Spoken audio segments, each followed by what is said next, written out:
Wait for the video. We got a thumbs up. Good evening. Welcome to the March 13, 2018 meeting of Pequannock Township Council. Ms. Marsh? In accordance with the requirements of New Jersey's Open Public Meetings Act, notice of this meeting was included in the annual meeting notice, which was filed in the office of the Township Clerk, posted on the bulletin board in the municipal building, published as a legal notice in the Suburban Trends newspaper, and distributed to all persons requesting notice in accordance with Township policy. Please join me in the Pledge of Allegiance, followed by a prayer and a moment of thanks for individuals serving our nation. I pledge allegiance to the flag of the United States of America and to the republic for which it stands, one nation, under God, indivisible, with liberty and justice for all.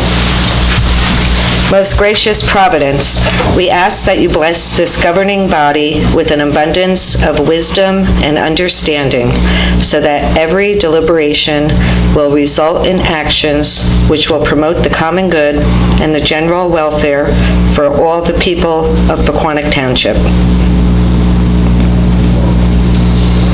Amen.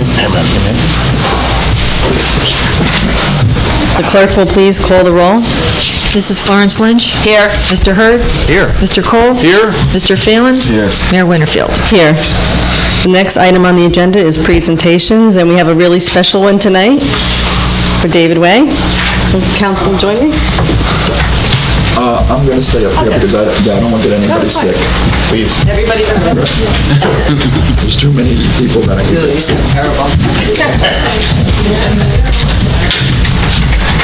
You can stay put if you want. Okay, come on. He wants to come back.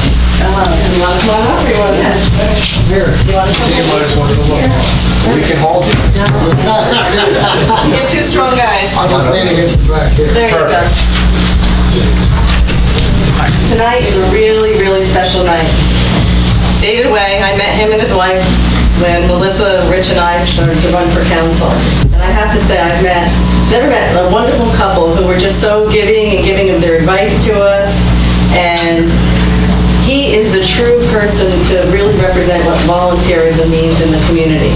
He has given so many years of his precious time to the community. He is really a pillar in Pequannock.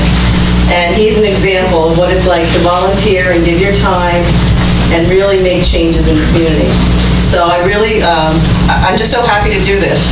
I mean, you started when I was only 2 years old. So I want to read this to you. And I found some things out about you that I didn't know. So yeah, there's some things in here I didn't know. So here we go. Whereas David Way has contributed a life of service to the Township of Pequannock. Whereas Dave and his wife Dorothy made Pequannock Township their home, raised their 4 children, and were community volunteers and active members of the First Reformed Church. Whereas Dave generously shared his valuable time and sound judgment in service to the Township of Pequannock.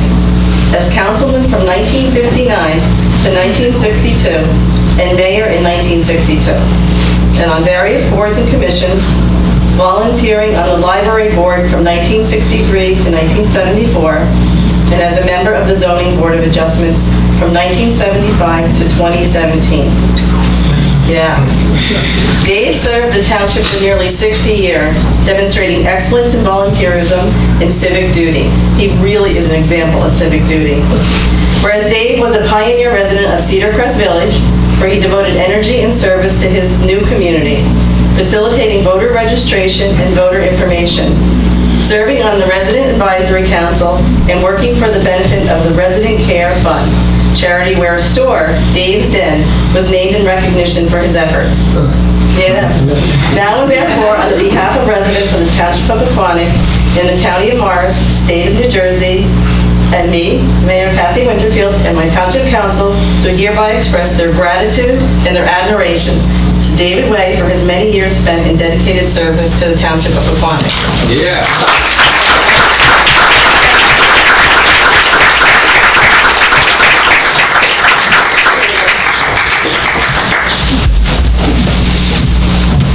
I like these nice slides. Oh, yeah. I always look so short. The camera this much.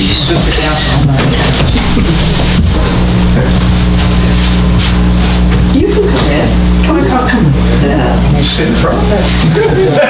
Paul, would you like to say a few words? Congratulations, Dave. Thank you for your service. Well, I was going to say a couple of things, but everybody said it already, but Dave was on our council of Board of Adjustment for, as you said, for how many years? I've only been on about 20 years, and always corrected me on my language, my punctuation. I said, what happened on Birch Street the other day? I said, well, in 1947, we did this, and the council did that. Wow. What a wealth of information. It was a lot of fun having Dave with us, and taking you home at night sometimes.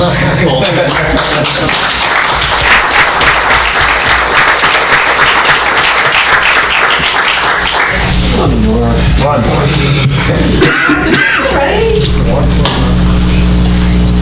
Very good. Jay, do you want to say anything? No, it's just that, like you, I was a young child, and Dave Way and Dottie, both of them volunteered for so many things in the community. And, later when I joined Rotary, Rotary's motto is service above self. And Dave, you exemplify that service above self. Thank you very much on behalf of everyone. Thank you. Do you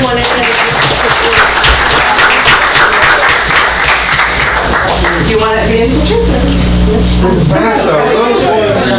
Look, this is your time. Members of the Board of Adjustment are here. Right? Want to take a picture with them? You have some here. We have quite a few. You have some here. Yeah, we'll do that. They can get out. Can somebody take this thing?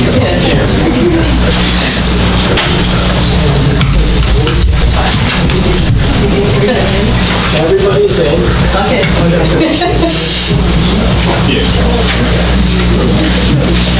And one more, please.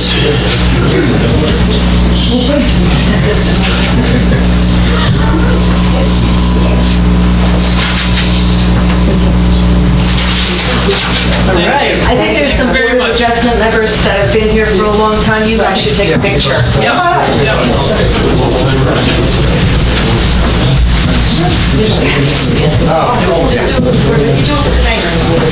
Oh, you guys didn't want me behind? No, I'm sick.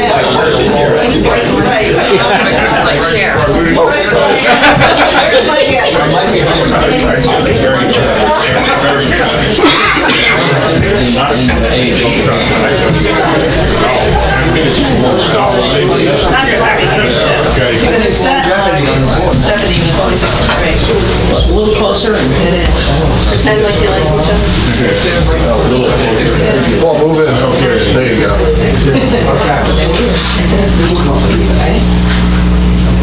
Good job. Very good.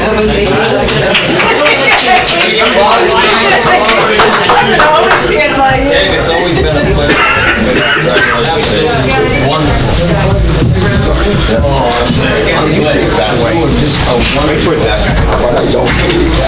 That's not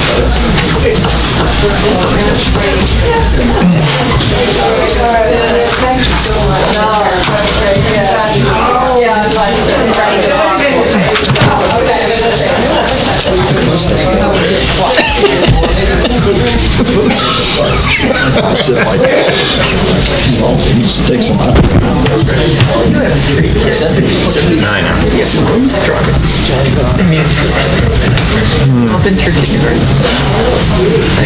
And they keep on going a little.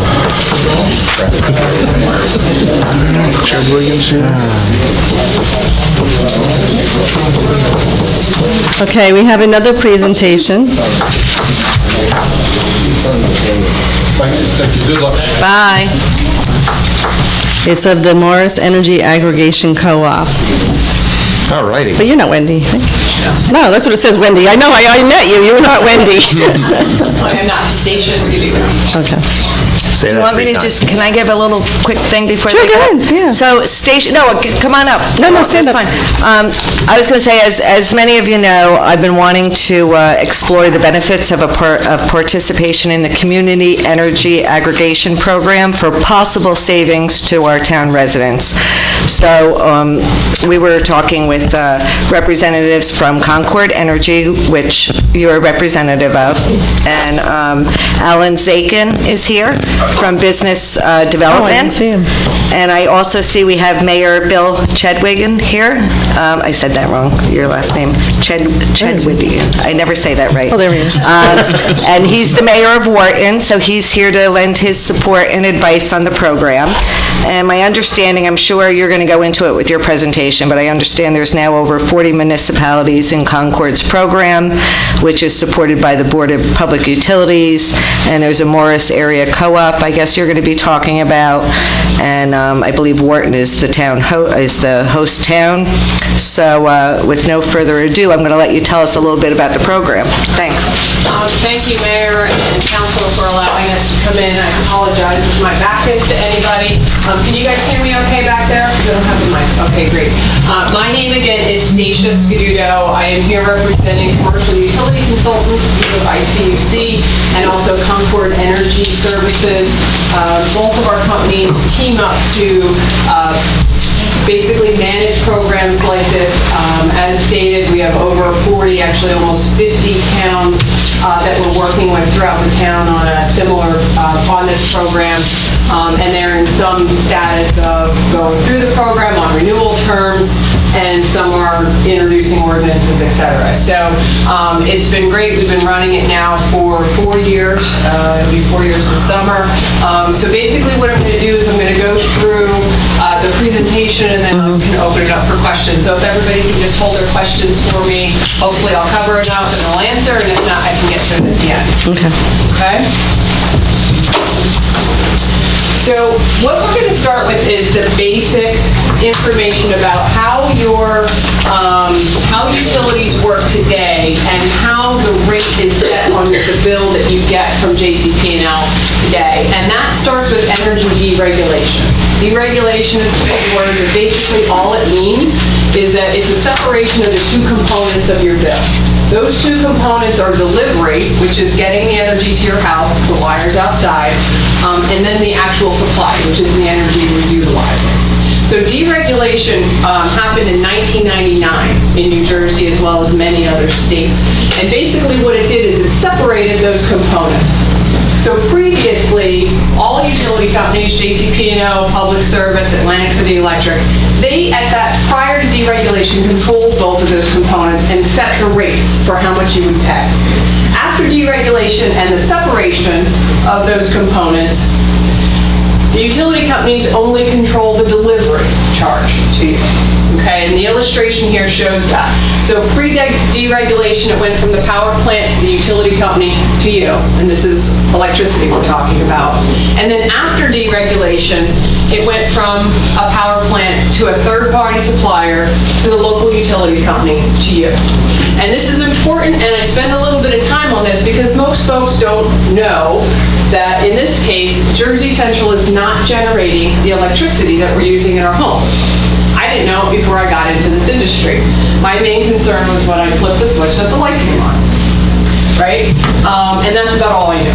So understanding this is important because we have to understand how it works so that we can move forward and introduce a program, and then you understand that really nothing is changing.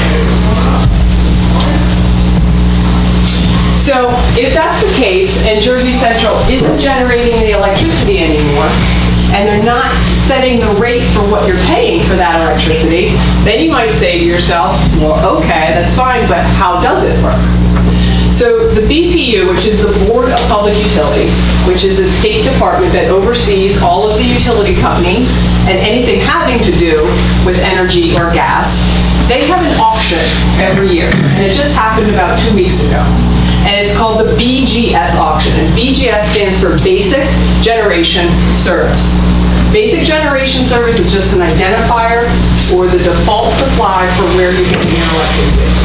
So through this auction, the Board of Public Utilities has major generation companies across the entire United States participate in the auction, and what they do is they say, we offer a rate of, let's call it 9 cents, 10 cents, whatever it might be, for the energy for this particular region.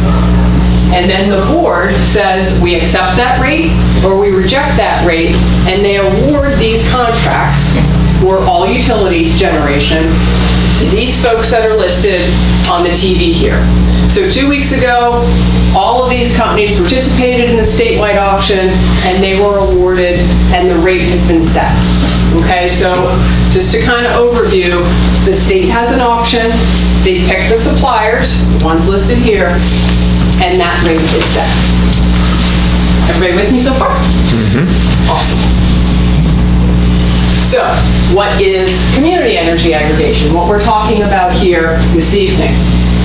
Honestly, it's the same exact thing that I just went through. Instead of the state going through the process and picking your supplier and picking your rate, we're going to pull this down to the local level. And we're going to run a parallel program just how the Board of Public Utility runs it. We're going to have an auction, we're going to pick a supplier, and we're going to set the rate. Okay? So there's a couple of things that have to happen that we go through that, but that's basically what community energy aggregation is. It's just setting the rate for you locally. There's a couple of things that are in there, such as the rate reductions, and then there's also consumer protections, because many of you have maybe selected a third-party supplier in the past, potentially have heard stories like, oh, my rate was higher. Those things can't happen because we're guided by a state statute that doesn't permit it. So those are the consumer protections normally not available to an individual. So there is a process. We're going to go through that, which is an ordinance, resolutions, agreements. Our company takes care of that, gives it to you as your counsel, and then we send everything up to follow the roadmap that the BPU outlined for us. Board of Public Utilities, Division of Rate Counsel are involved in oversight, as well as the Department of Community Affairs. And then same thing. We have an auction, pick a supplier, set the rate. And then we start to do outreach, so that this is how we notify everybody of what's going on. And we kind of go through a very similar program that we're talking about tonight, just to get everybody to understand it, everybody to understand that nothing changes, and that this is their benefit for them. We do mailings, outreach meetings, we have videos, customized web pages, etc. So then there's some details that go along with it. Once we award a supplier, then there's a 30-day window that residents have to say, okay, I got the information, I understand it, but you know what? I still don't want to participate for whatever reason there might be. They have 30 days to let us know so that they're never enrolled. But one of the important things is that people can opt out at any time, even after that 30-day period. That initial 30 days is just so, no thank you, take me off the list, whatever it might be. All of the information is there, mail return, it's a postcard, they check the box, put it in the mail, postage paid, again, customized websites. Now, the only difference is that the folks not automatically offered the reduced rate, and I should mention that it has to be a rate reduction in order for us to move forward, so it has to be lower than JCP&L. Residents who have already selected their own third-party supplier, not automatically included, and also those who do not, who have solar. So those two sets of customers would not automatically be included. We do also have a renewable aggregation program. So if you're working with Sustainable New Jersey and you want some points, we can kind of take a look at that with you if that's something that you're interested in. So what's the important points here? Nothing changes. Okay, because as I said, all we're doing is we're following the exact same thing that the state is doing, just on a local level. So all of your services, delivery, meter reading, billing, emergency services, all still goes through Jersey Central. You're paying the delivery charge to them, and that covers that. So nothing changes. Service-related questions still go through Jersey Central. Residents still just get one bill. So again, they're not going to get separate bills, no confusion, who do I pay, what do I pay? Everything is still going to look just the same. Budget billing is available for anybody who has it or wants it. Importantly, there's no fees, no opt-in fees, no opt-out fees, no termination fees, and nobody's going to be calling or knocking on the door. So here's a sample Jersey Central bill. Yep. So where I have the arrow, it points to what I mentioned earlier, Basic Generation Service, BGS. That was that auction that the state has. So that's the line that you see on your bill if you don't have a third-party supplier. You look at your bill, that's what it says. It's the only line that's going to change. Okay, so once we move forward, again, the rate reduction is there. That's going to list the supplier's name. So it would just say ABC Energy Supplier, okay? And then your rate is going to be next to it. And I know you can't really see it on this screen, but in the top left section there, on your Jersey Central bill, there's a messages section. So this is the transparency part of the program. And in that messages section, every single month, you're going to see what Jersey Central's rate was. Okay, and then you can look down and you say, okay, here's my rate. So we got 9 cents, JCP&L was 10 cents, I saved a penny per kilowatt. Every single month you're going to be able to see that. So it's very transparent. So why would we do this? Because residents are looking to save money. And why wouldn't we always look to save, and why would we pay more if we didn't necessarily have to? And then on top of it, much different, and I was speaking with a gentleman who told me he had gotten a third-party supplier earlier, many years ago, and they ended up paying more, right? So that's a concern. But that's frankly why this program exists, because we can't move forward unless we're lower than Jersey Central's rate. Okay, so those are the consumer protections that are sort of built in. There's no predatory contracting, no fees. Again, people can move in and out of the program. No termination fees. It's very easy. All of that is written into the state statute. So suppliers are not allowed to charge that if they're doing a program. Individually, they can do that. You sign the contract. You agree to those fees. Not permitted here, though. And there again, all services remains with JCP&L. Nobody has to worry about being put on the bottom of a list if something happens. That all stays exactly the same. Our team, we have 69 years combined experience. All of the educational and outreach efforts are all done by us. We have in-house platforms. We built our aggregation trackware, and again, we're local. We've been around, obviously, for a long time. We have, as of this slide, 34 municipalities, largest cooperatives, Morris County, Energy being one of them. Here's some savings that we have. So overall, over the last 3-4 years, we've put about $6.3 million back into the economy. So obviously, the program is working. And obviously, we're talking about the Morris Energy Cooperative. We started that with Mayor Shea-Wiggin in 2015. We started with 5 towns. We're up to 10. So that's what we would like to discuss with you folks. And then there's some of our other larger cooperatives we're working with. So that's really all I have. I'll open it for you guys for questions.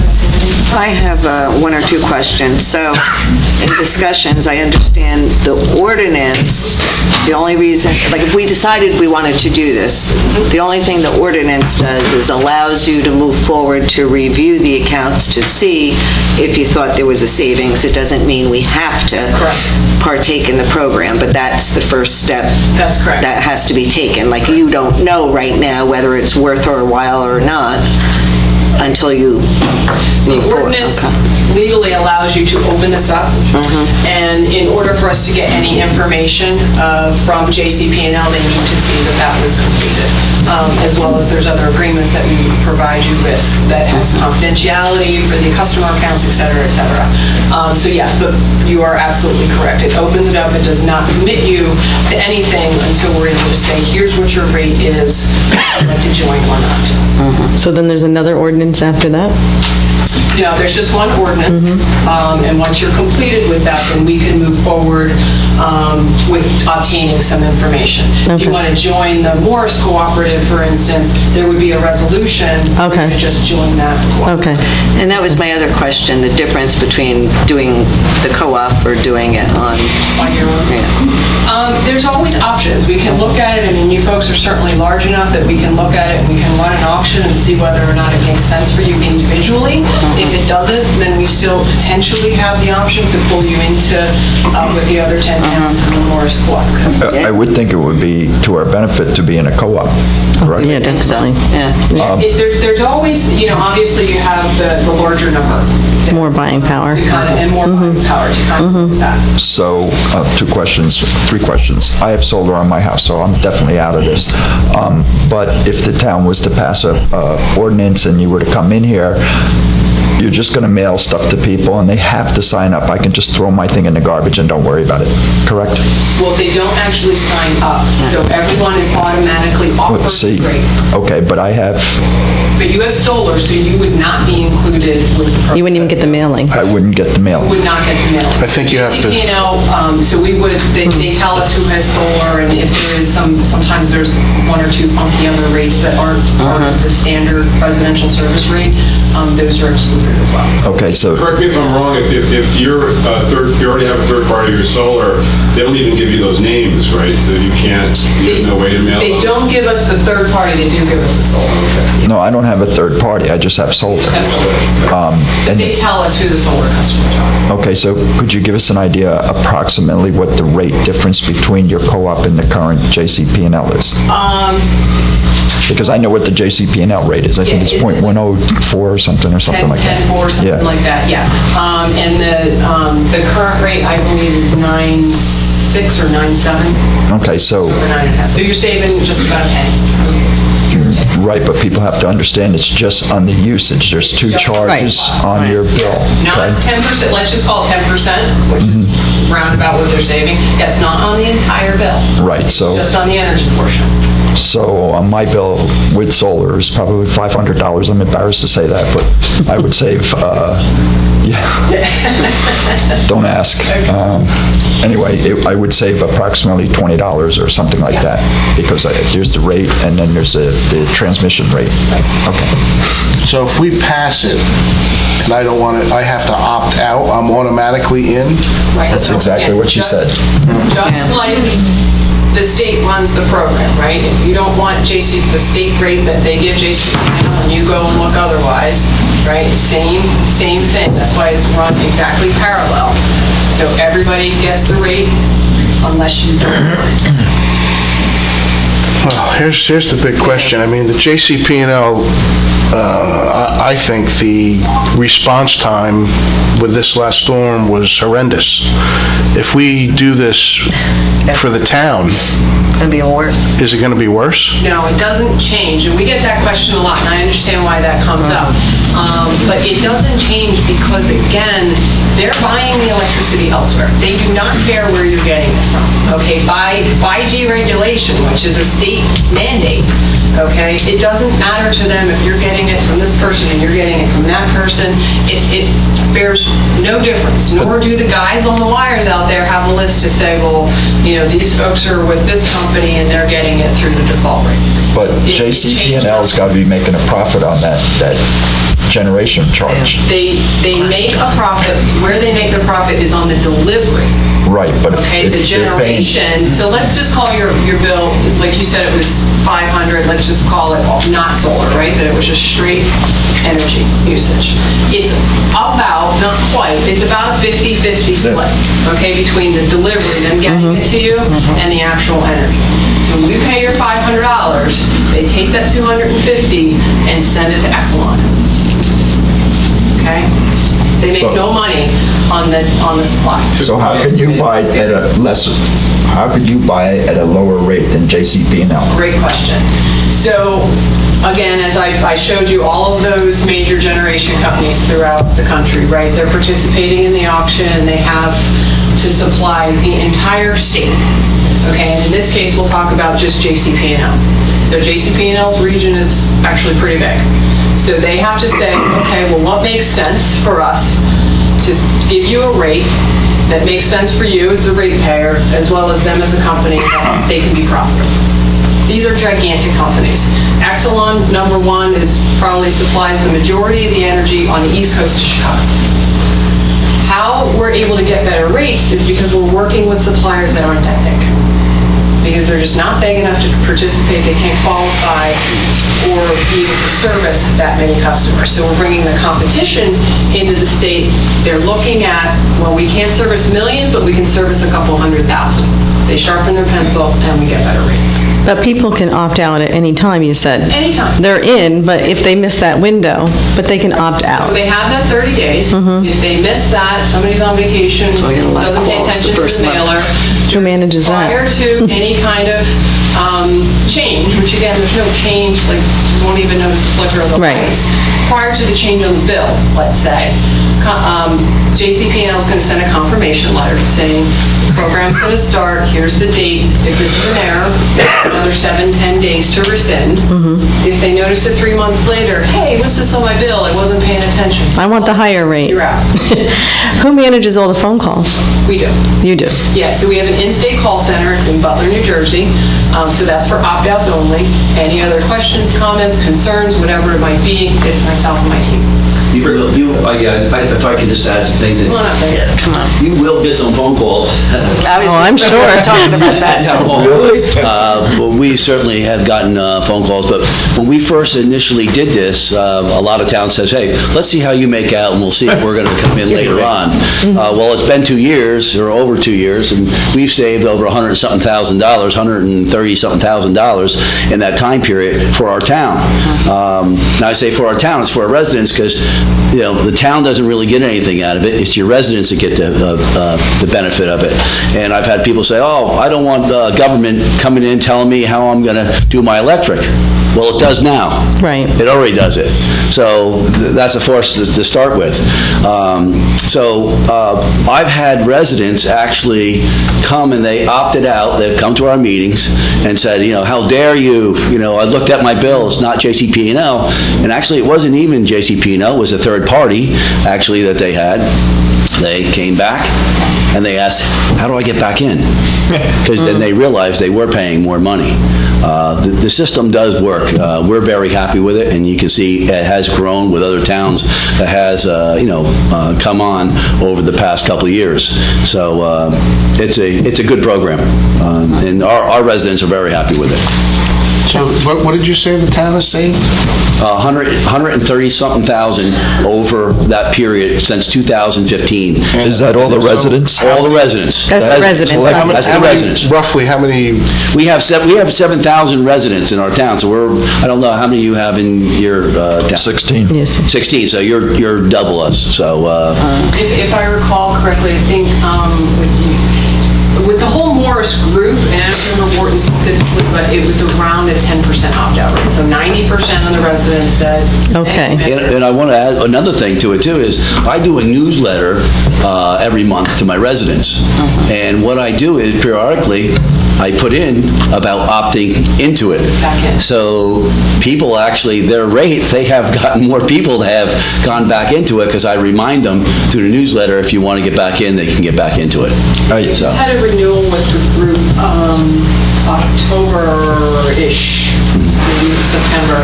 So we sent a postcard out saying, hey, you may have opted out, but the program is continuing. Just to give you information, here's the new rate, here's the new term. And we did. We got a lot of people saying, I really had no idea, I didn't pay attention. Yes, please opt back in. They're very comfortable with it now. And any new residents come in, that's what we do. We try to get them. You let them know. Right. Yeah. It's a good idea, but I just want to remind everybody, I have a $500 electric bill. My savings is only going to be approximately $20.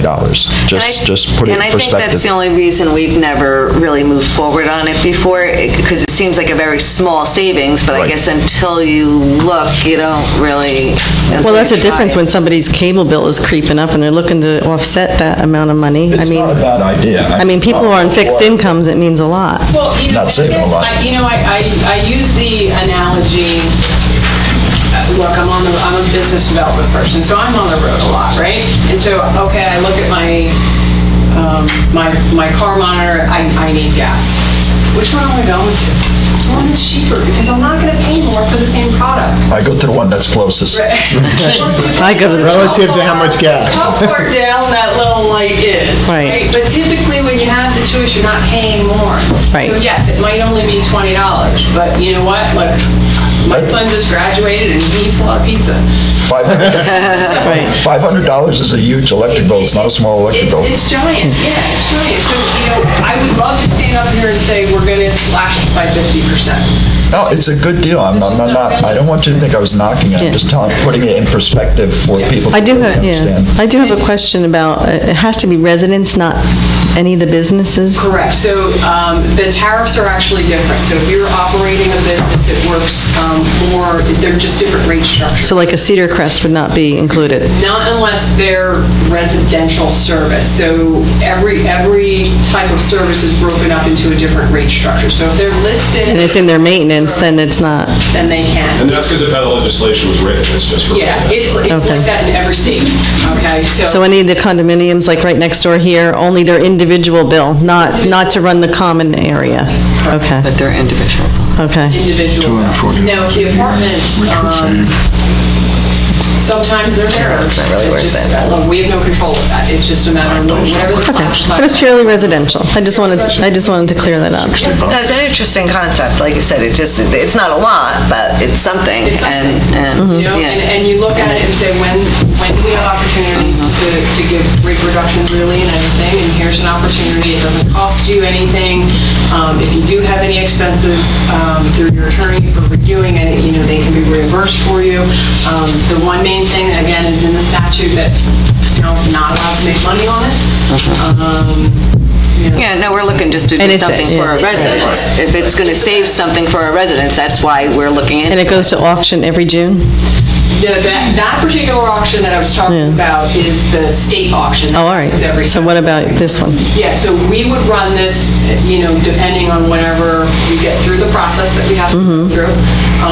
And then we look at the market and say, it's a good time to kind of go to auction. And we'll get a baseline, and if we get no savings for whatever reason, we can try again. And also, too, right, if they don't have the price, it goes back to the lowest price with the third providers, right? Correct. So this is something that CUC and Concord wrote into our program. We're not required to by state statute, but it's an added consumer protection, which is if that BGS rate, the standard default rate, when they have their auction in the state, let's say they lower JCP&L's rate below our contracted rate, then we go back to the supplier saying JCP&L's rate is lower than our contracted rate. You either have to lower it or we're going to send everybody back to the utility company. So it's an added protection to make sure that residents are always paying us. Again, it's a great idea. I could see the problem with it already, with residents complaining that we did something without them knowing about it. Right, we'd have Well, especially around just after this storm, it probably isn't a nice time to be talking about JCP&L. Utility company. Right, and JCP&L is owned by First Energy. It's not. Yes. Just so everybody's aware. Yes. I must do my homework or something. I'm not quite sure. Yeah, and Atlantic City Electric is owned by Exelon also. So a lot of these are just subsidiary utility companies. Public service is really the only one that's sort of a little independent. Right, we would have to do an education program first, because I'd hate to do some ordinance and then suddenly everybody finds out we did something. And they'll think that... And they're shocked. Then we'll be busier than ever. I was going to bring that up. So either pre-ordinance or during the ordinance process, however you folks think it's the best. I'm happy to come back out and do some town hall sessions. We can advertise it however we can get the word out, and do a session just like this to kind of get some education out there, and then you guys figure, a straw poll, however you want to move forward from that. That's how we did it. You start out with a poll? Sent everything out and let people know that they could come to town hall and see the presentation. And if there's senior groups, or some have several senior groups, we go to all of them separately. If there's a group at a school or a public place, whatever you think appropriate in terms of public meetings, we can do that, or mailings. Some people have even requested robocalls. Right. Do that. There has to be an education period, because I'd hate to do an ordinance and then I wouldn't nobody do it. I'd vote no. So we work with you to do it. There's no standard way. Whatever way you think works best for your residents, that's how we would publicize it and promote it and do it. So that's only, that's during the ordinance process? However you want to do it. No, I Bill, did you do that? I would not do it You during did an the ordinance process. education Before we put the ordinance in. Yeah, see how, we get a pulse of the community. With that as well. Because you will get people that are upset. Oh, yeah. They understand it, then they say, okay. Well, it's the way you explain it in the presentation is very straightforward, but you need to be able to see that. Well, especially the people who have been burned by the third parties. Exactly. That's where you have to They're still getting their phone calls sometimes too. So people are still getting phone calls and they're on this system. So you hear someone, they got a savings initially, and then after 3 months. They tried to opt out, they couldn't get out, they were stuck. Right, and that's why the program is exist, right? BPU said, we want for the competition, and there has to be options for people. And there has to be safe options, because a lot of people did get burned. So that's why they developed it, to say, here's safe. It doesn't mean it's always going to be the lowest rate. You can go online tomorrow, maybe find a better one. That's why you can come and go through the program. But it's not going to have the consumer protections that are built. Okay. Well, I think we're going to have to talk as a council, and we'll have to set something up. And I honestly say we have to let this storm thing settle down. I mean, people just fully got, it's like 12 days of electricity problems. So we really have to let things settle down a little bit before we start mentioning JCP&L at all. Exactly. And you know what? And so when we come out, and unfortunately he wasn't able to be with us, but the Board of Public Utilities, they have the, I always say it wrong, ombudsman, that come out, and they will say, yes, this is a state-sponsored program, and we back it behind it. We've had the JCP&L reps come out to Lauren Park. He just happened to be at one of our meetings. He was like, everything you said is true. Well, I have no problem. The people here, we have integrity. We're not worried about that, but we're worried about our residents understanding. Yeah, it's all just there for everybody to understand, yep, it is, it's great. There's Okay. Yeah, we definitely need too, because it does lower rates, and they don't make money off of the generation anyway. They prefer it because lower bills make people happier. Again, it comes down to our residents. Exactly. Just wouldn't want to jam something down their throat without explaining it. No. The publicity is a very important part of it, and that's why we work with you, because some towns, the seniors are very important. Some towns, they like a mailing. Some towns, they even like a phone call. So that's why we work with people that know best to figure out the best way to communicate.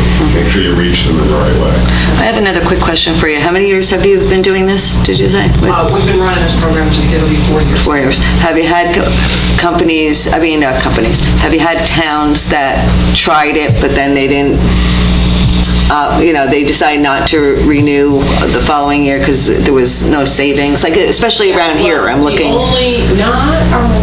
The only ones that I would say close to here, we had 7 towns, 3 of which moved over to our Sussex Warren co-op because they were in Sussex, but there was a Passaic County co-op that we had. PSE&G, it's a little bit more difficult in PSE&G territory for savings. The rates it's just different. So they generate their own too, right? PSE&G still generates partly, yeah. They still have to participate and win the auction, but they do have a generation arm.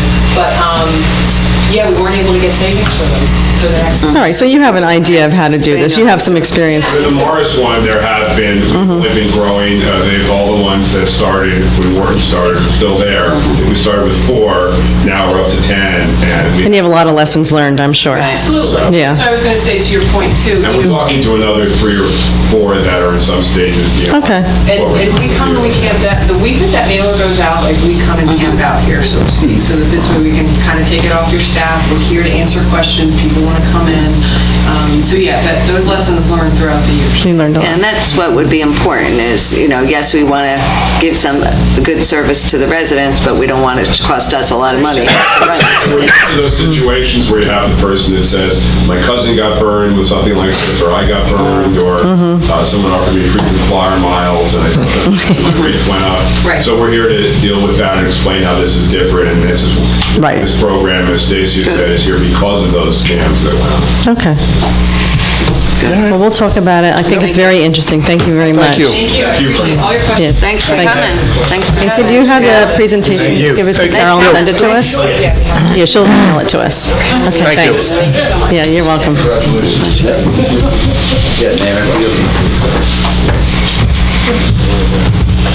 Thank you. Thanks for coming. At this time, are there reports or comments from any volunteers serving our community?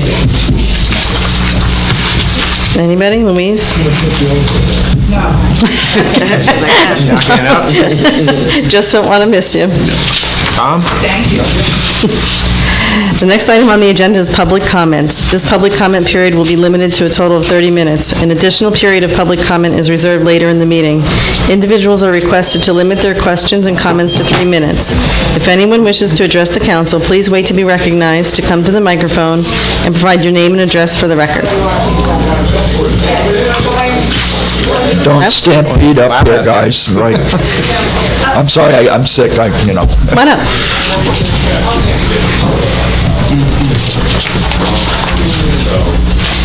Hi, everyone. Anne-Marie Finnan, 166 Boulevard. I just came to the meeting and heard the presentation.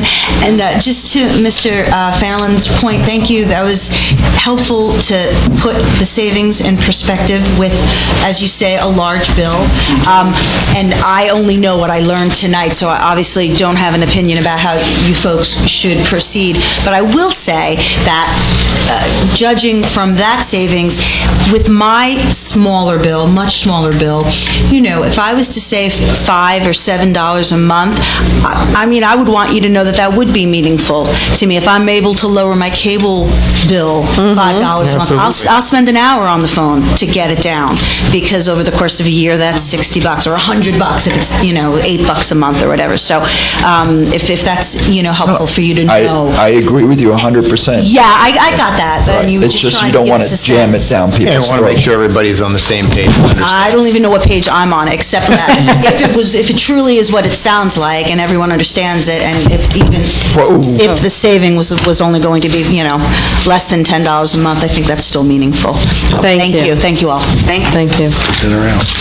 Anyone else? Could be a dinner out. Okay.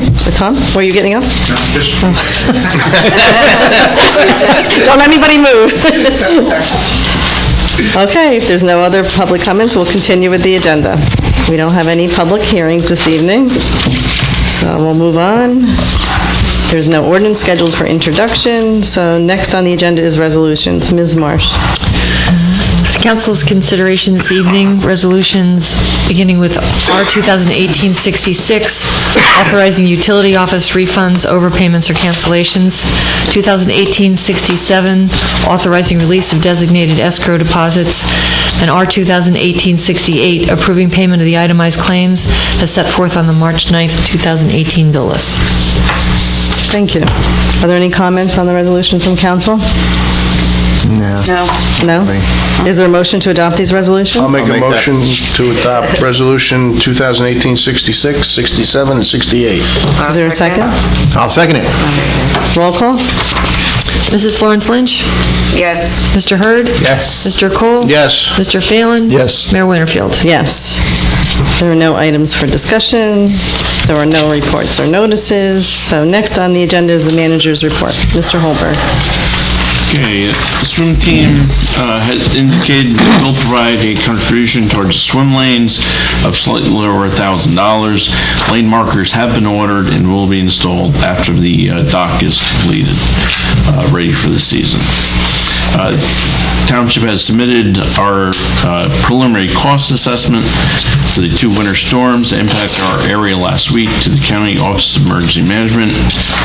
Our costs associated with the first storm was minimal. However, the township response last Wednesday's storm cost about $60,000. And you still got to take a lot of trees. Yes, and those costs do not include cleanup or debris removal. Working on storm debris removal plan that will include a combination of increased collection days from our vegetative waste contractor and removal of larger branches from trees in the right-of-way by our township maintenance crew. Additional information will be publicized when we've arranged collection dates with Blue Diamond. We just don't have all the details firmed up yet. At this time, residents should not place material at or near the curb since large amounts of snow remains along the roads. And it may be necessary to plow roads again, especially if current weather reports How dare you say that? and that type of material does pose a danger to damage our equipment, so we just ask residents do not place it by the curb or out in the street at this time. Let's see, kind of along those lines, I do want to thank my DPW staff and our police department. Last Wednesday's storm was very challenging. Yeah, it was impossible essentially to keep up with. There were times when the snow rate was over 4 inches an hour, and visibility was so limited with falling trees and wires that we had to pull our crews off the streets for their safety. It did take some time to get caught up, and we were impacted by downed wires and trees, but I think they did a phenomenal job. Some of them worked over 30 hours in a row. I've included a draft resolution with my report for the skate park design. The resolution was drafted to include a variety of comments and input from council over the past several meetings. Please review and advise if this represents a consensus of where council wants to stand on this issue. We can adjust as necessary and list it for approval on a future agenda. So can we put this on the agenda for discussion next meeting? That would be my recommendation. If anyone has any glaring errors, we tried to create this based on input, which has been, no, I understand. Different council people have different opinions on this, so I just want to make sure that it represents a reasonable consensus so that you can have something to work from. Right. Again, it's not listed on today's agenda, so I just want to make sure we do it properly and put it on the agenda for discussion at the next meeting. Which is why I'm bringing it up under my report, not as an agenda.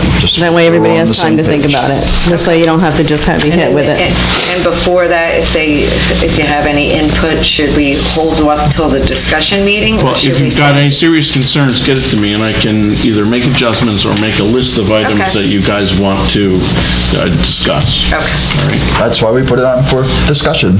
Well, if we let Dave know, we'll just have a more robust discussion. It seems pretty simple. It doesn't seem anything.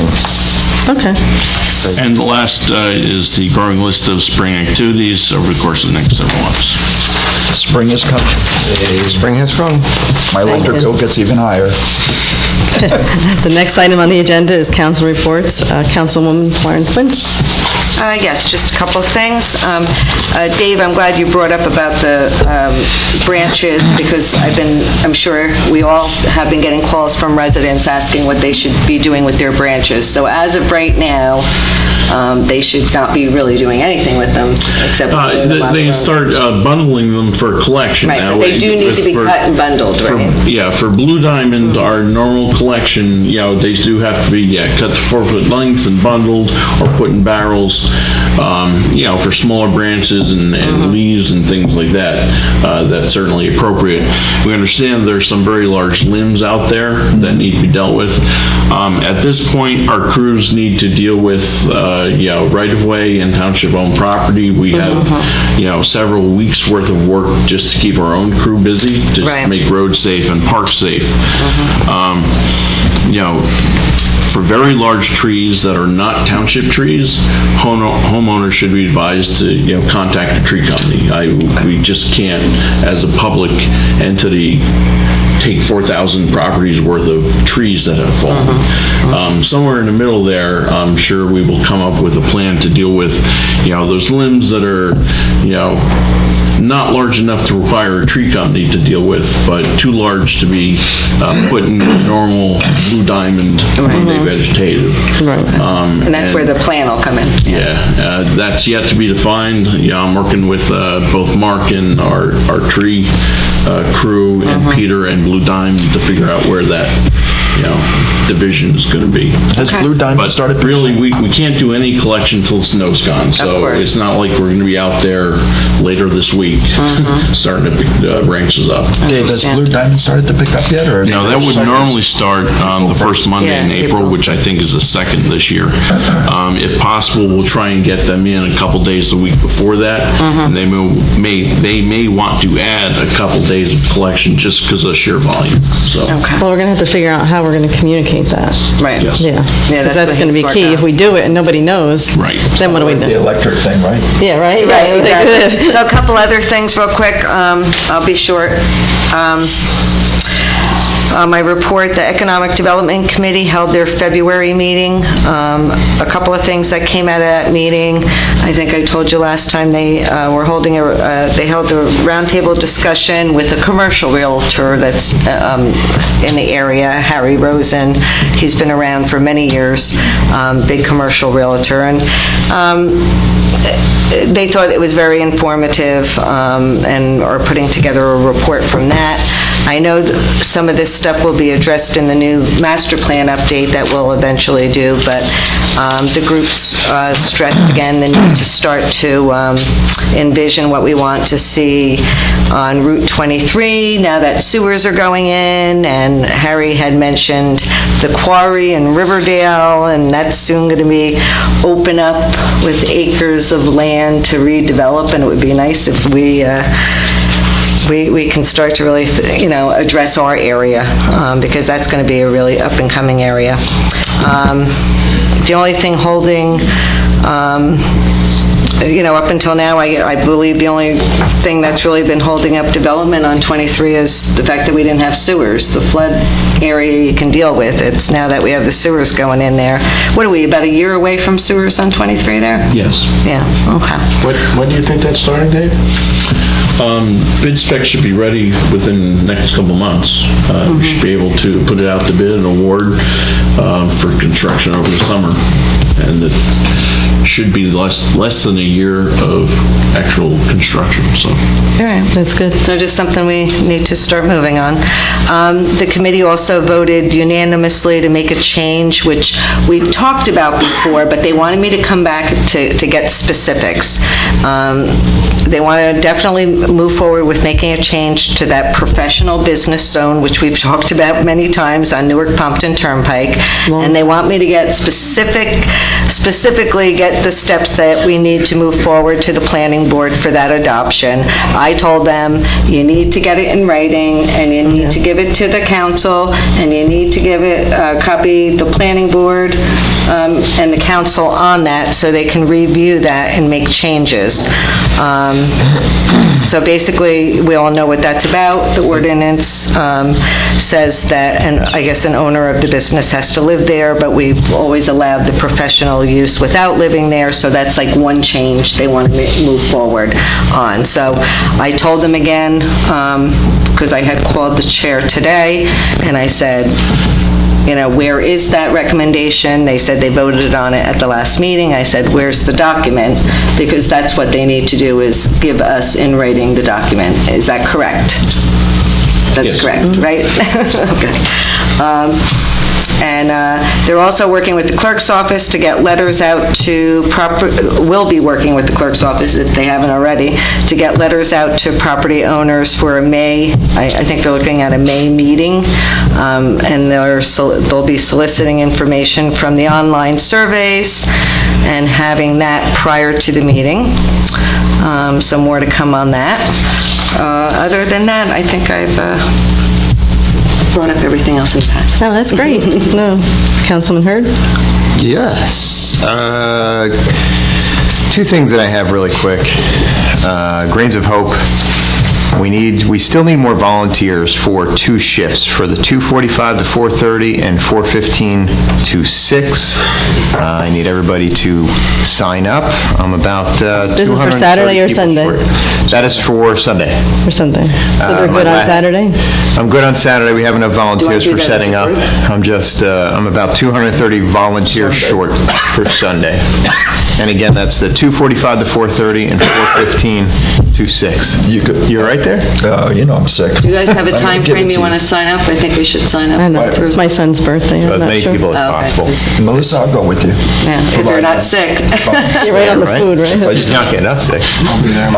You'll be there. Do you sign up or just show up? We'll figure out something, Ryan, to help out. Okay, Yeah. we'll help out. We're really close. We just need a little more, little push. We'll be there. Another thing is Community Partners for Hope is sponsoring learning about cyberbullying. It is going to be presented by Community Partners for Hope, Thursday, April 12th, 7 to 9 at Friendship Hall. It is free. The speaker's name is Tom Rich, and he's actually a really good speaker. So this is something that it's really about all of our kids, what's going on Snapchat or Instagram, Facebook, Twitter, everything else. Is the audience adults or is it adult? Who are they trying to reach? Who's the audience? Is it kids with parents or just parents? I reserve the right to get back to you on that one. Okay. It looks like it's kids and parents. I don't see anything that says it's parents only. That it's restricted. Correct. Okay. But I will clarify that, and I will get back to you. But it will be an excellent program. That's all I have. Okay, great. Councilman Cole? Fair Housing met on the 28th after our meeting on last Tuesday of February. I think it's working well with our new Greener by Design. I believe he had a meeting today with Ray Metzger and our township attorney. Parks and Rec met the first Monday of this month, which I missed because we had interviews, and First Aid Squad met last night, which I missed because we had more interviews. It's been a busy month. And we're not done. Yeah. And I believe, Ryan, the high school football team will be there on Saturday to help. You guys are going to help us set up and I believe break down too at the end of the night. You guys do great every single year. If it wasn't for the football team, I'll tell you, that's a lot of humping. And they do a great job. That's it. Anything? Okay. Councilman Phelan? Just a reminder that I will be in Texas next week, so there is a planning board meeting which I won't be at. That planning board meeting, I think, is just approving the sign for Company 1's digital sign. Company 2 met last Thursday, and all was quiet other than the snowstorm and the crazy branches all over the place. Yeah, right. It's going to take a while to clean it up. It's a mess out there. It is going to be a while. Yep, Is that it? That's it.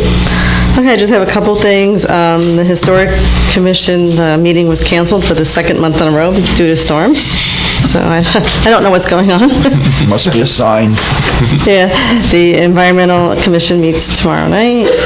And I do want to say, and really, Dave, what you said, the police, the fire, the first aid were fabulous during these past 12 days. The first couple days were hard as anything, and they really performed. You know, I just really want to thank them on behalf of all council. We are really, really appreciative of them, and that's when you really know what your volunteers do.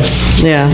I had talked about at a council meeting about the stigma-free mental health training for people in leadership positions. So the dates I have, and I also will piggyback on something else, could be May 5th or June 16th. Are those what, Saturdays, Sundays, or? They're both Saturdays. May 15th? The May 5th is the time that was for the Martin Berry dedication. Yeah. That, I hear, most likely was going to be postponed a bit because of some logistic problems they're having and getting their invitations and things together. So it's not going to be that? So I don't think it's going to be. I mean, they're not willing to say no, but if we're willing to say we want to do this. Yeah, cross it off. May 5th and what other date? The 5th or the 16th. Mary Vinus would like me to get back to her. I don't know if your calendars, you can look at them. How many people can she accommodate? 20. And if it's the 16th, what time? When is the street fair? The time? No, a day. It's going to be June. We just got an email for that. Hold on. Yes, we did. June 10th, if that's the June calendar. June 3rd. June 3rd is the street fair. So the 16th, Father's Day is the 17th, so it's the day before Father's Day. Or May 5th, which was the Martin Berry dedication, which I know I just canceled for you all, and you'll have it free. May 5th or the 16th? May 16th or June 16th? You can get back to me on email if you want. Because May 16th is a Wednesday. It's the first aid training for mental health. Sorry, Kathy. Given by Mary Vinus. You mean May 5th or when? June 16th. June 16th. And that's an 8-hour... It's an 8-hour training. We could break it up into 4 hours, but I thought you had mentioned that you wanted one day. I'd love to do it in one day. I think I would too. Angela would like to join us if possible. Okay, and I know Kathleen Chase wants to. Because she thinks that if it's something good, she'd like to recommend it for the high school. That's great. Well, this one in particular, she wants to gear towards people in leadership positions with kids, or making decisions about kids, who interact with kids, so coaches and all kinds of Boy Scouts, Girl Scouts, any of that kind of stuff. But when we get to 20, then it's filled up.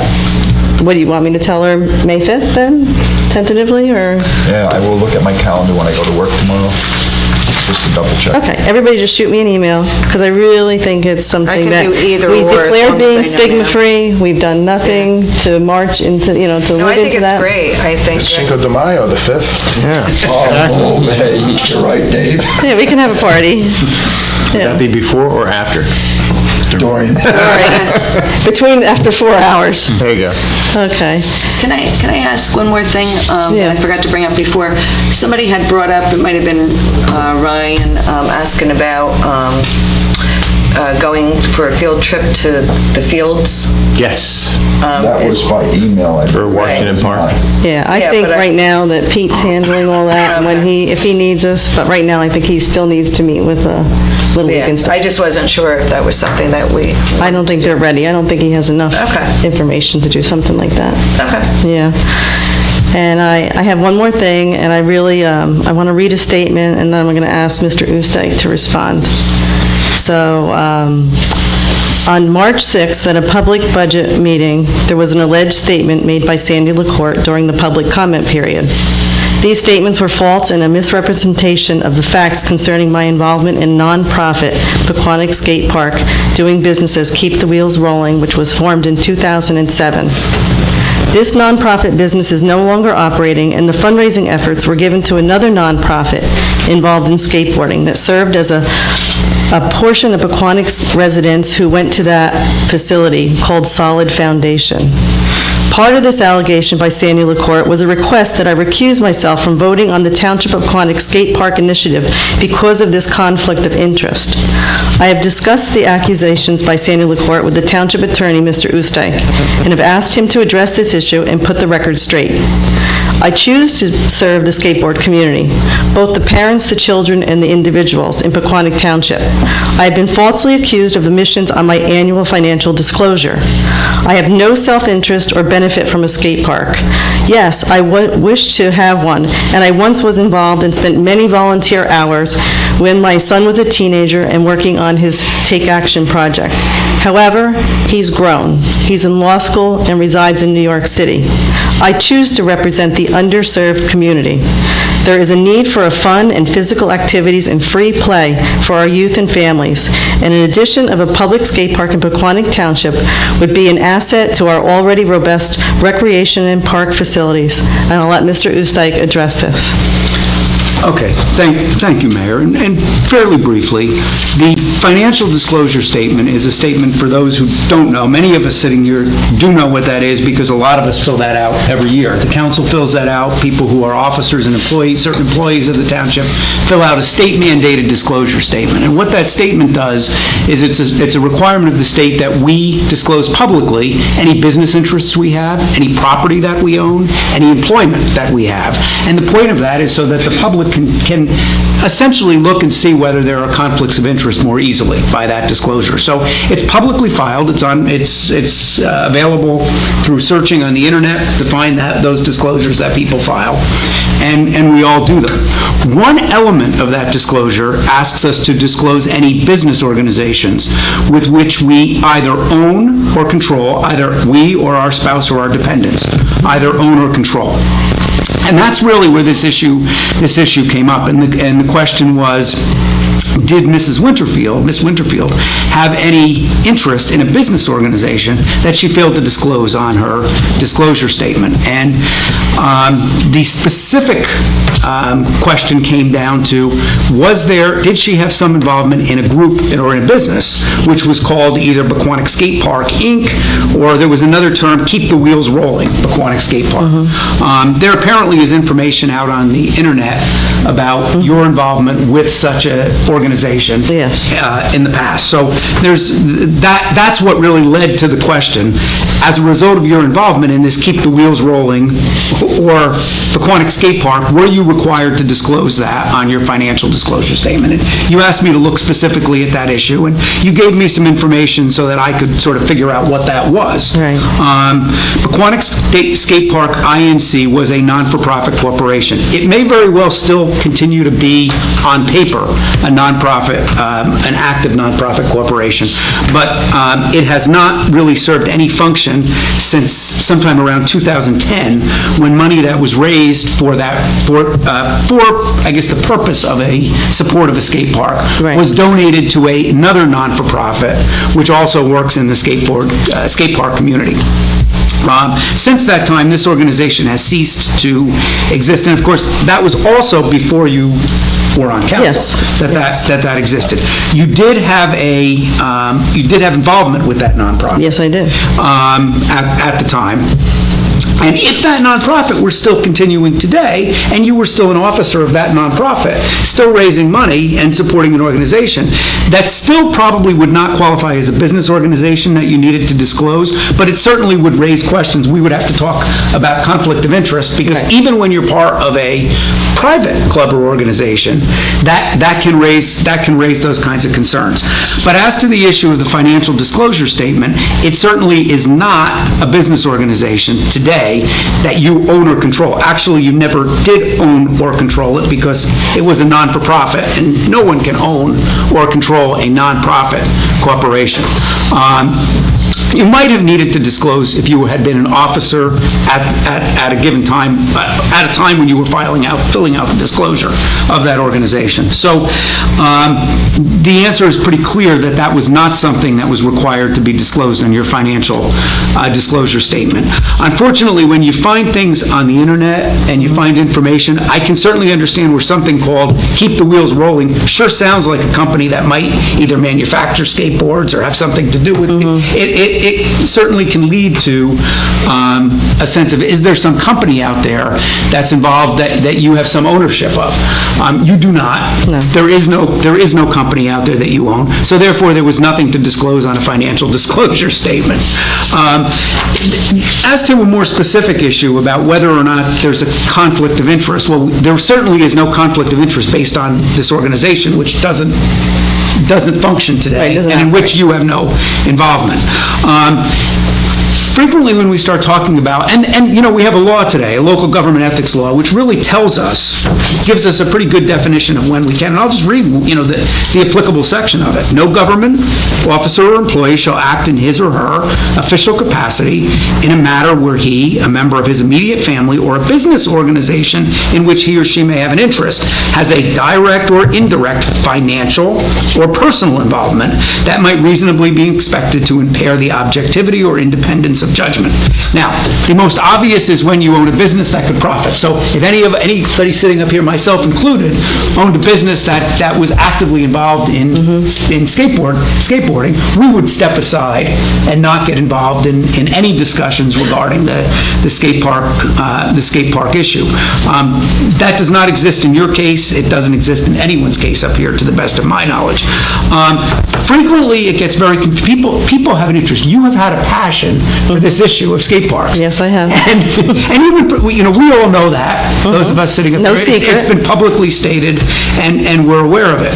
But you see, a passion or a belief in something, even if that's a strong belief, it is a big difference. That does not create a conflict of interest. If it did, Mr. Cole probably couldn't participate in any recreation discussions, because you certainly have given us, you know, showed a passion in that area before you were on council, and really since you were on council.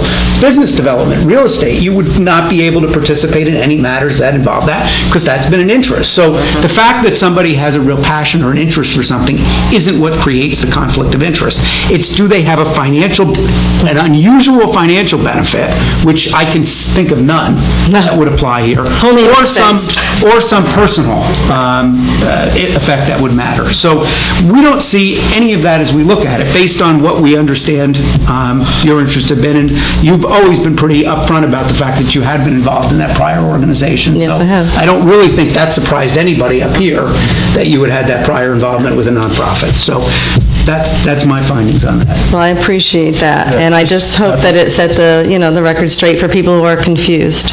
Just so everybody knows out there, you can pull mine. You'll see that I'm an owner of a company, because we have to disclose it if you truly are an owner or a shareholder or however.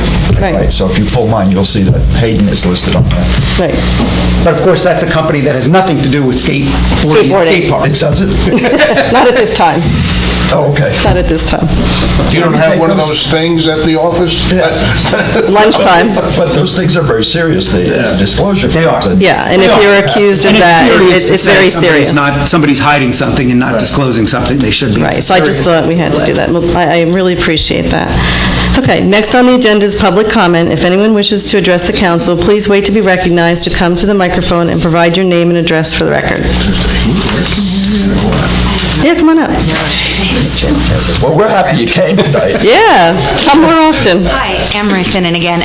And seeing Mr. Andrea here, I wanted to make sure the mayor and council were aware that he, first of all, had been honored by the Pequannock Township Education Association last month. I'm the vice president of the PTEA, which represents all of the teachers, support staff, custodians, bus drivers in Pequannock Township School District. Mrs. Cole, in fact, is our representative who is in charge of our Friends of Education event, which we hold every year and honor citizens who volunteer for our school district. And this year we had three wonderful recipients, Mrs. Iglar, Mrs. Bluestein, and Mr. Andrea. But the reason I came up here now was to let you know that his name and nomination was put forth for the county Friend of Education. The Morris County Council of Education Associations puts forth a celebration each year, and we're very, very proud that he is being named a Friend of Education for Morris County. It's quite an honor. The last time we had someone in our town win that was Mrs. Wintenberg. We didn't want to confuse the mayor. Mrs. Wintenberg for her business and work she did with some students in our district. So it's been quite a while. It was about 6 years ago. I believe, Mayor, that you probably received an invitation for you and a guest to attend the event. It's on April 18th at the Meadowwood Manor. Is that the black tie? It's a black tie optional. Oh, yeah. I will tell you, the first year we did it, there were definitely tuxedos there. Most people don't, but they do dress very nicely. I am actually on the committee for the county organizing it, so if we need extra tickets, I would certainly be able to get additional tickets. And what was that date again, April 12th? April 18th. I believe it's a Wednesday night at the Meadowwood Manor in Randolph. It's a very nice evening. It's a very high-end cocktail hour, the award ceremony, and then a dessert. What do you call those desserts? A very fancy dessert event. Venetian table. Venetian table. Very good, etc. I love dessert. I love those. So anyway, if anyone is interested in attending, please let me know. If we don't, like I said, I believe you may have gotten. I did. But now I know exactly what it is because I didn't. It's a nice event. I get lots of things. We're excited to honor Mr. Andrea. I know he does a lot for the town. This is specifically. We think very highly of him, and he's being shy. Front row. That's awesome. Thank you for all your work. Congratulations.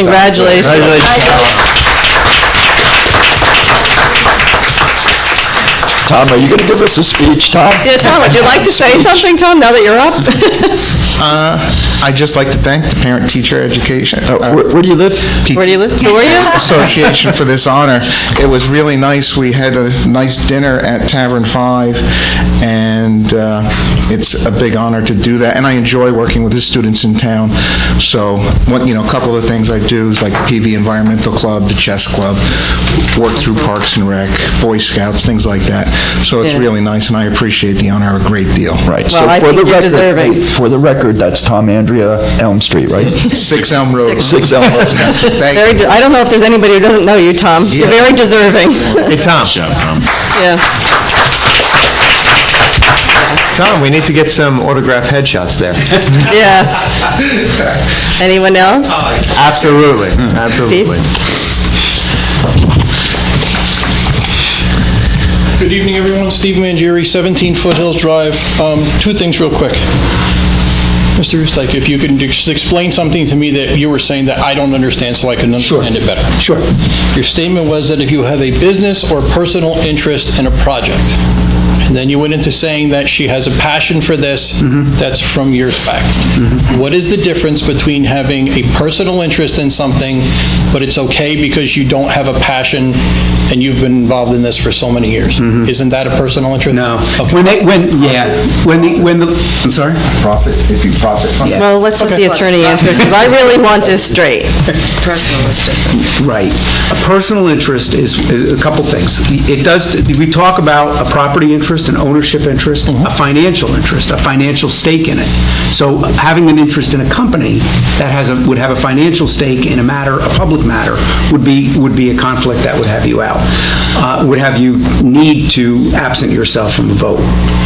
A personal interest does not mean that you're interested. It's not the same thing as you're interested in a topic, because frankly, your elected officials should have a personal interest in every topic that is important to the municipality to which they serve, right?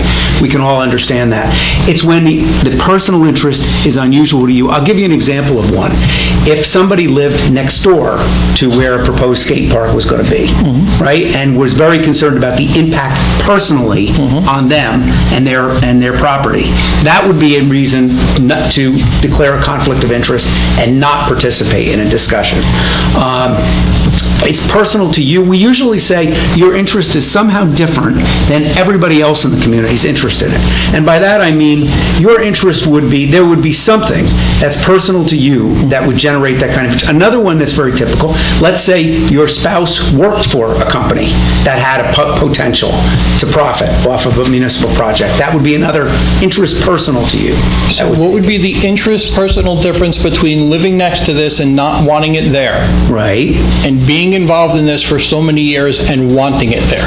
Aren't they both personal interests? No, they're not the same thing, because they're not the same thing, but they're not monetarial. If you live next door to a skate park and you don't want it there, that's not monetarial, so that doesn't tie into that business aspect of it. That's strictly a personal interest. Yeah. So how is that a personal interest, but you wanting it and you being involved in it from times before that you were even here? What is the difference with that? Because that's unique to that. Your circumstances are unique to you. They're different than everybody else's circumstances in the community, because you have a property adjacent to the skate park, by way of example. There are others we could come up with, but that would be one in particular.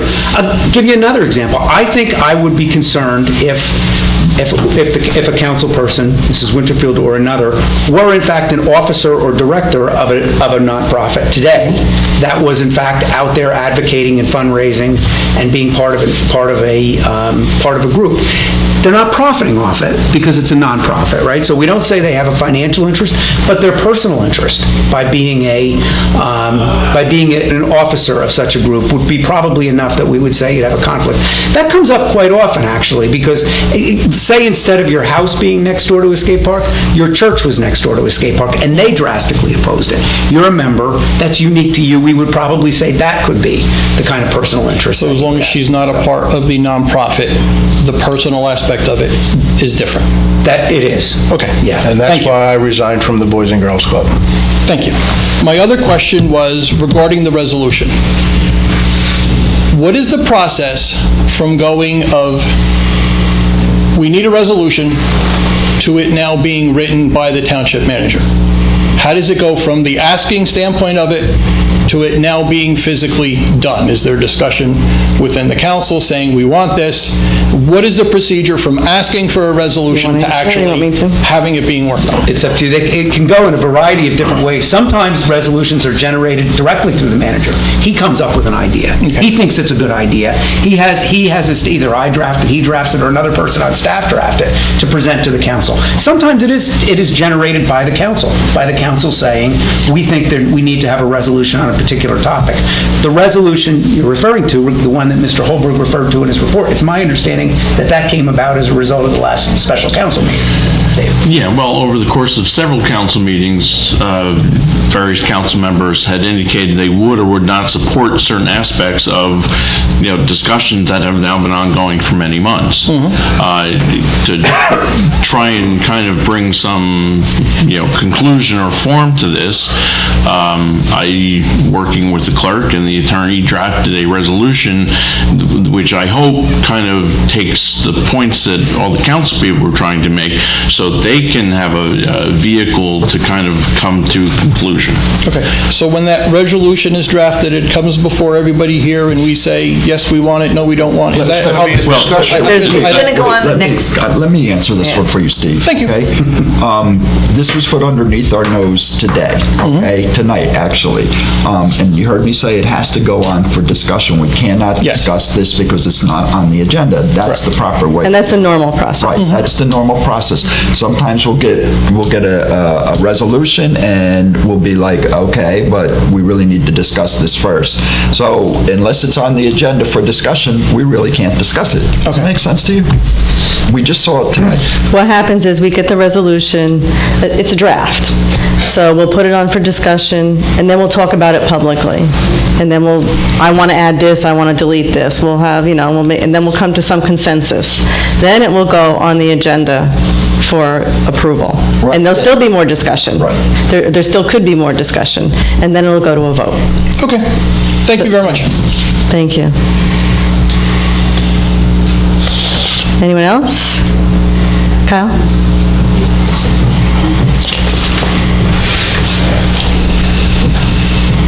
Kyle Russell, 6 Walnut Ave, Pompton Plains. So with the resolution, that was completely your idea, Mr. Hallberg? You said that the idea is the information in the resolution came from, my notes over, like I said, this has now been discussed for months. But in order to kind of move the process forward so it comes to a conclusion at some point, at one of the budget hearings, I heard various council people say they would or would not support certain things. Part of what I do is I take my direction from council, and when there's an issue that needs to be addressed. So who asked you to write the resolution? You did it. I wrote the resolution. Only because I initiated the resolution. At the design meeting, because since August we've heard we need a design, we need a design, we need a design. The design meeting came, and one of the first things out of his mouth is we need a resolution, and then at the budget meeting. So I didn't hear resolution time and time again. I heard it at the design meeting and then at the budget meeting. Well, council has been discussing this for quite some time, so... is that true, council members? The way council, takes formal action is by resolution. They can or they don't have to pass it, but at some point, they either need to make a decision about this or not, I believe. I think the discussion at the last budget meeting, I'm sorry, I'm not feeling well, was somebody mentioned that has to be a resolution or whatever, and I think Dave took it upon himself to write a resolution and then give it to us tonight, and that's why I said, quote unquote, you got to have it on the agenda. For a long time. No, it hasn't been discussed at all. I just got this. And you don't see we just got it, and that's exactly what happened, was at the last budget meeting, somebody had asked for it, and he had drafted it. I think what's going to happen is we'll either refine the resolution or we'll say we're not going to do a resolution. But we're going to have discussion about the resolution. And this isn't odd about the way we do business. This is how we do it. It's usually how it's we done. do it. Yeah. Really on any topic. It's not that unusual. Okay. Well, I just didn't understand because he said you guys have been discussing it, and I never heard it before. So, okay. Thank you for your honesty. Anyone else? Once, twice, 3 times. Okay. There are no minutes for approval this evening. So next on the agenda, is there any closed session? Should be listed on the agenda. Yeah. I don't see any, right? Well, you never know. Okay. No closed session, so I have a motion I'll make a motion to adjourn. I will second that. All in favor? Aye. Aye.